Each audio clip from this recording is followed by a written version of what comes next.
At ang tulad mong rapper na carbon, dapat ibalas sa canon para turuan ng lesson kasi hindi ka lang scanner, brother. Copier ka pa, what the F, son? Kaya anong silbi ng Xerox copy? Sa katulad yung HD, tanggapin mo na lang ang LG bago pa kita ubusan ng HP.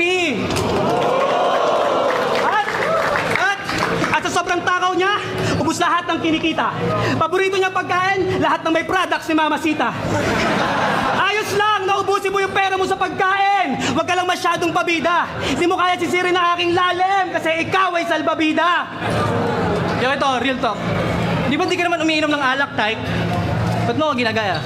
4-bar setup na may tugma pa sa gitna. Alam mo kung kanino tatak yan. Maganda nga yung multi mo pero mahina yung punchline mo. Yan ang di mo matakpan. Hindi naman ako galit eh. Kung tutuusin, wala na nga akong pakialam dyan. Kaso wag ka lang magpaka-tipsy. Nagmumukha ka lang tanga. Di mo naman alam ang pakiramdam. Ha? Kaya di mo kayang i-absorb si tipsy. Parang whiskey.